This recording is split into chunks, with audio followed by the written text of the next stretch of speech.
સુરતના બારડોલી નાગરિક સહકારી બેંકની 52મી વાર્ષિક સાધારણ સભા બારડોલીના સિનિયર સિટીઝન હોલ ખાતે યોજાઈ। પ્રમુખ જયેશભાઈ સોલંકીની અધ્યક્ષતામાં યોજાયેલી સભામાં બેંકના સભાસદો, બોર્ડ ઓફ ડિરેક્ટર્સ અને સહકારી ક્ષેત્રના આગેવાનો ઉપસ્થિત રહ્યા। સભામાં સભાસદો અને કર્મચારીઓને હિતને ધ્યાનમાં રાખીને અનેક મહત્વપૂર્ણ નિર્ણય લેવામાં આવ્યા।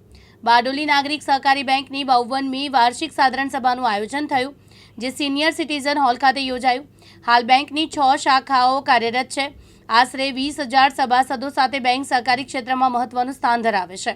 પ્રમુખ જયેશભાઈ સોલંકીની અધ્યક્ષતામાં યોજાયેલી સભાનું આયોજન મેનેજિંગ ડિરેક્ટર પુષ્પકાંત પાંડે દ્વારા કરવામાં આવ્યું। કાર્યક્રમમાં સ્કોબાના ચેરમેન ગૌતમ વ્યાસ, ચેતન પટેલ, પ્રવીણ ભલાડા, બારડોલી નગરપાલિકા પ્રમુખ નીલમ વ્યાસ સહિત બોર્ડ ઓફ ડિરેક્ટર્સ, સહકારી ક્રેડિટ સોસાયટીના ચેરમેન અને મોટી સંખ્યામાં સભાસદો ઉપસ્થિત રહ્યા હતા। આજે 52મી બારડોલી નાગરિક સહકારી બેંકની સાધારણ સભા ખૂબ જ ઉષ્માપૂર્ણ અને ઉલ્લાસભર્યા વાતાવરણમાં સંપન્ન થઈ છે।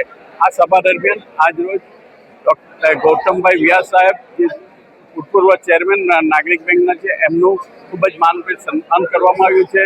તેમજ ડૉક્ટર ચેતનભાઈ પટેલનું પણ સન્માન કરવામાં આવ્યું છે અને બીજા ભૂતપૂર્વ ડિરેક્ટરોનું સન્માન કરવામાં આવ્યું છે।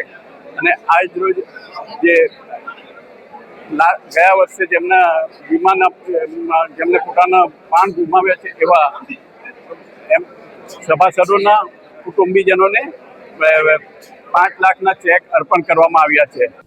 રમેશ કંભાતી, દિવ્યાંગ ન્યૂઝ, બારડોલી, સુરત।